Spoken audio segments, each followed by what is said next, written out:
हाय दोस्तों, नमस्कार। जलसा क्लास 24 में आपका स्वागत है। आज दोस्तों हम एक नए टॉपिक बात करेंगे जिसका नाम है एचसीएफ और एलसीएफ ज्ञात करने की हेतु अभाज्य गुणनखंड विधि द्वारा। ठीक है दोस्तों, तो मैं दोस्तों आपको जानकारी के लिए बता दूं कि अगर मेरे आप चैनल पर नए हैं तो मेरे चैनल को लाइक कीजिए, अपने दोस्तों को शेयर कीजिए, और अगर नए हैं तो मेरे चैनल को सब्सक्राइब कीजिए जिससे आपको नोटिफिकेशन आसानी से पहुँच जाए। चलिए हम वीडियो को देर न करते हैं, वीडियो को स्टार्ट करते हैं। चलिए दोस्तों, हम यहाँ पर एक नए टॉपिक लिए हैं एचसीएफ और एलसीएफ ज्ञात करने की अभाज्य गुणनखंड विधि द्वारा कैसे ज्ञात करते हैं। जैसे दोस्तों, सर्वप्रथम मान लीजिए कोई संख्या दिया रहेगा। जब कोई संख्या दिया रहेगा तो हम सर्वप्रथम क्या करते हैं, सर्वप्रथम क्या करेंगे, सर्वप्रथम दी हुई संख्याओं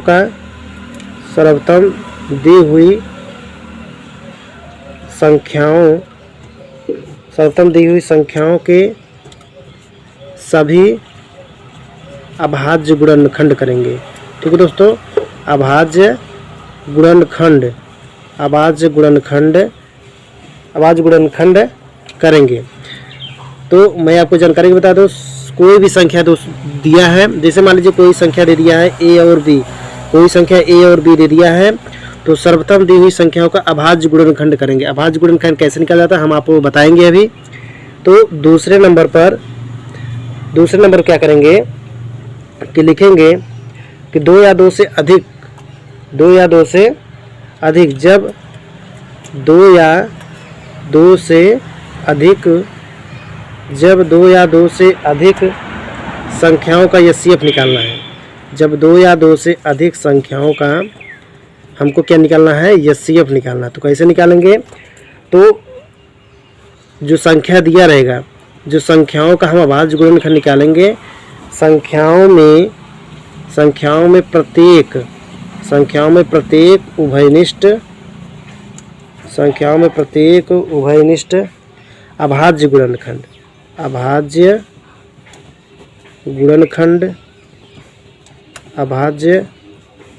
गुणनखंड की सबसे छोटी घात का गुणनखंड,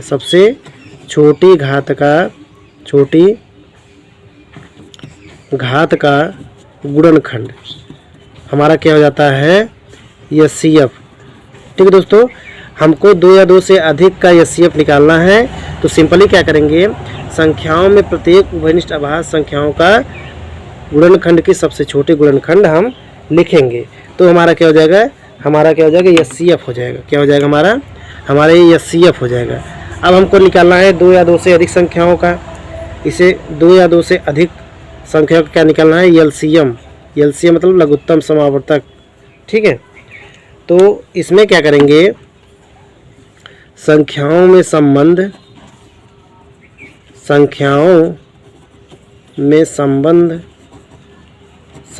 में संबंध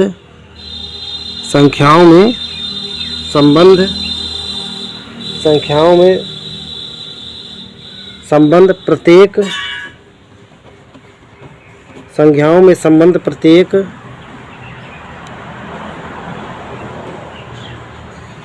क्या करेंगे, प्रत्येक अभाज्य गुणनखंड की सबसे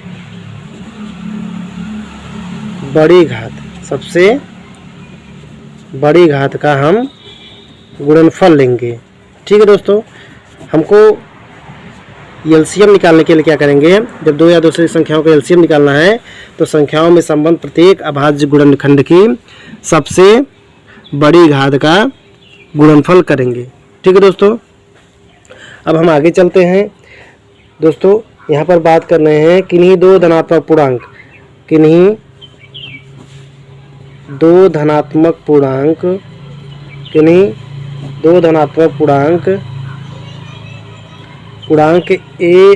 ए तथा बी के लिए जब दो धनात्मक पूर्णांक ए और बी दिया रहेगा तो इसका हम एचसीएफ कैसे निकालेंगे।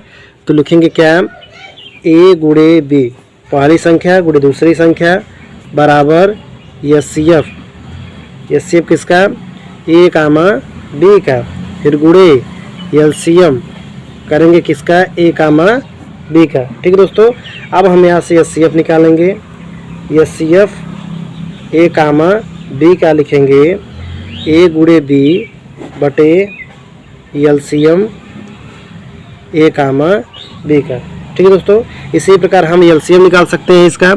जब LCM निकालेंगे तो क्या लिखेंगे, LCM बराबर ए कामा बी का लिखेंगे ए गुणे बी बटे HCF ए कामा बी का। ठीक है दोस्तों, ये हमारा हो गया HCF और LCM निकालने की विधि का प्रोसेस। मैं फिर से एक बताता हूँ, रिपीट कर देता हूँ। तो दोस्तों हमको क्या निकालना है, हमको HCF और LCM निकालना है दो या दो से अधिक संख्याओं का अभाज्य गुणनखंड विधि द्वारा। तो सर्वप्रथम दी हुई संख्याओं का अभाज्य गुणनखंड करेंगे। ठीक है, दूसरे नंबर क्या करेंगे, दो या दो से अधिक संख्याएं का HCF संख्याओं में प्रत्येक उभयनिष्ठ अभाज्य गुणनखंड की सबसे छोटी घात लिखेंगे। ठीक है, और दो या दो से अधिक संख्याओं के LCM इसी प्रकार संख्याओं में सम्मत प्रत्येक अभाज्य गुणनखंड की सबसे बड़ी घात का गुणनखंड लिखेंगे। जब दो धनात्मक पूर्णांक दिया रहेगा तो पहली संख्या गुणे दूसरी संख्या बराबर HCF ए गुणे बी LCM ए गुणे सी, इस प्रकार हम ये लगा सकते हैं। ठीक है दोस्तों, अब चलते हैं, हम सीखते हैं कि अभाज्य गुणनखंड कैसे करेंगे और कैसे HCF और LCM इस प्रकार से निकालेंगे। ठीक है दोस्तों, चलिए हम एक उदाहरण पे बात करते हैं। चलिए दोस्तों, अब हम एक उदाहरण देखते हैं। संख्याएं 6 और 20 का अभाज्य गुणनखंड विधि द्वारा हमको HCF और LCM ज्ञात करना है। ठीक है, तो सबसे पहले संख्या 6 दिया है, तो 6 का हम अभाज्य गुणनखंड करते हैं। अभाज्य गुणनखंड मतलब ये संख्या किससे LCM निकालते हैं, किससे ये कट जाएगा, जैसे 2 गुणे 3 2 3 6, ये 6 का हम अभाज्य गुणनखंड निकालें। ठीक है दोस्तों, अब हम इसी प्रकार 20 का गुणनखंड अभाज्य गुणनखंड निकालेंगे। तो लिखेंगे इसको 20 को 2 गुणे 5, ये 20 का हमारा अभाज्य गुणनखंड हो गया। अब हम HCF हमारा निकालना है, तो HCF हम बताए थे, HCF अभी बताए थे 6 कामा 20 का कि लोवेस्ट कॉमन फैक्टर मतलब जो कॉमन रहेगा उभयनिष्ठ उसको हम लिखते हैं। देखिए 2 यहाँ पर है, 2 यहाँ पर है, 2 के घाते 1, 2 का घाते 1, 2 घाते 1, तो हमारा ये HCF हो जाएगा। कितना हो जाएगा, HCF कितना हो जाएगा 2। और LCM क्या हो जाएगा, संख्याओं में दो या दो से अधिक संख्याओं का समुच्चय LCM कैसे निकालेंगे, संख्याओं में संबंध प्रत्येक अभाज्य गुणनखंड सबसे बड़ी घात देखिए 1 2 सबसे बड़ी घात इसे क्या हो गई, 2 के घाते 2, और क्या बचा है 3 घाते 1 गुणे 5 घाते 1। यहाँ पर लिखा है LCM का निकालना है संख्याओं में संबंध प्रत्येक अभाज्य गुणनखंड की सबसे बड़ी घात का गुणनखंड क्या होता है, हमारा LCM होता है। तो इसे लिख देंगे 4 गुणे 3 गुणे 5, इससे गुणा करेंगे 4 3 चौक 12 पंचे 60, तो हमारा LCM कितना हो जाएगा 60, आंसर आ जाएगा।